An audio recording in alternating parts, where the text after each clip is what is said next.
Hi and welcome to North Devon Today. It's Wednesday the 6th of June and here is the local weather forecast as provided by the Met Office. Today will feel warmer rather than Tuesday in sunny spells, but showers over Cornwall will soon spread east, likely to be heavy and thundery for a time in the morning. Patchy rain will reach the Isles of Scilly and West Cornwall later, with a maximum temperature of 18 degrees. And tonight, it will be dry initially in the east before rain already over Cornwall and Devon arrives. The rain will become prolonged and heavy at times as southerly winds strengthen. The minimum temperature will be 12 degrees C. The outlook for Thursday is as follows. Very windy and wet with some heavy rain during the morning, becoming more showery during the afternoon, with a risk of thunder and coastal gales or severe gales. Maximum temperature will be 16 degrees C. And with the traffic and travel. Traffic information shows that apart from the normal slight increase in traffic around rush hour, all our major roads are operating without incident. And on the railway's first Great Western report that all trains are operating normally between Barnstaple and Exeter St David's.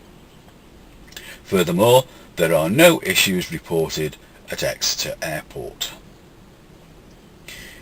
Now the next story appears in the Mid-Devon Gazette, and I would like to thank them for this, and I quote, "Hundreds of people are objecting to the plans to close stations on a Mid-Devon branch line.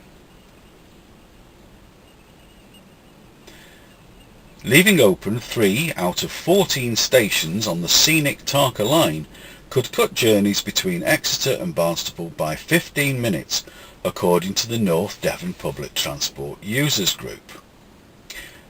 But more than 470 people have signed a petition to the Secretary of State for Transport, Justine Greening, calling for all stations to be kept open. The line passes through Central Devon MP L. Stride's constituency, and he is at the forefront of the campaign to retain the stations. Mr. Stride said, "The services provided by these stations are vital to numerous communities in my constituency, particularly in areas that lack other forms of public transport. There is a great strength of feeling about these proposed closures, and I will be pressing ministers hard to ensure that there are none." Mr. Stride also wrote to the Department for Transport in March, stressing that the line should be enhanced rather than downgraded, a decision on which rail company will run it from April 2013 will be made later this year. First Great Western is the current operator. A total of 512,000 people used the line in 2011, and critics say several communities would be neglected if closures went ahead. Nick Way, who represents Crediton Rural on town, district and county councils, said, "Smaller stations including Copplestone, Yeoford and Newton St Sires are seeing a big increase in passenger numbers." The user group claims smaller communities would be better served by concentrating on 3 intermediate railway stations. And next up, from the North Devon Journal, members of the public will have the power to save lives thankfully to new equipment that will soon be available in Braunton and Croyd. The Rotary Club of Braunton, Kane, has raised funds to buy 2 automated defibrillators in partnership with the British Heart Foundation. A defibrillator delivers a therapeutic dose of electrical energy to the heart, and local Rotarians are keen to drive home the message that anyone can use them because no special training is needed. Rotarians are still awaiting the arrival of their 2 defibrillators, but similar equipment was on show at the St John display at the village fair on Monday. Crew leader Robin Mitchell and first responder Barry Charlesworth were on hand to confirm that anyone can help to save a life. Alan Cunnington, president of Kane Rotary and a former heart consultant, said, A child can even use a defibrillator. They just open the box and all the instructions are there. They take you by the hand. The 2 new defibrillators will be sited at John Wensley's newsagents in Braunton and at Ruder in Croyd. They cost a total of £900 each, of which Rotary is paying half and the Heart Foundation is donating the other. John Rendell, chairman of Cane Rotary's Community Committee, said it was an ongoing project. He said, "We are trying to get them in other places in Braunton. I think they are brilliant things." Each year, sudden cardiac arrest affects 700,000 people in Europe, most of whom have no warning.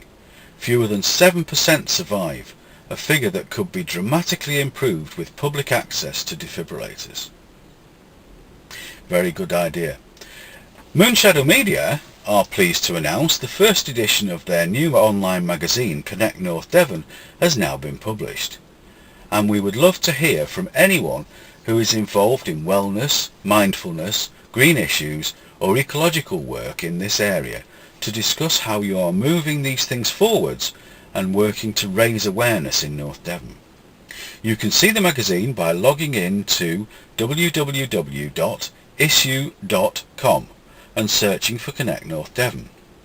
Issue is actually spelled ISSUU. And finally, please keep the ideas coming forwards for the Teach Sarah 2 programme that we are making.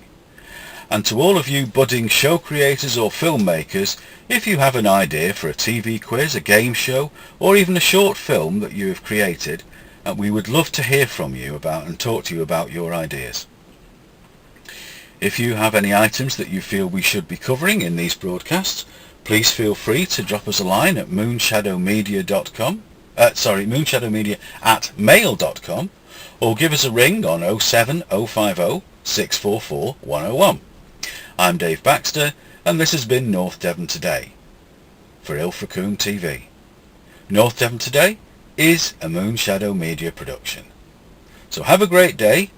Looks like the clouds are going away, the grey clouds are disappearing, blue sky there is now popping out, and the sea's a nice calm state even though the tide is high. Maybe a little bit of sunshine later, so have a great day and I'll speak to you all very, very soon. Thanks for watching. Bye bye.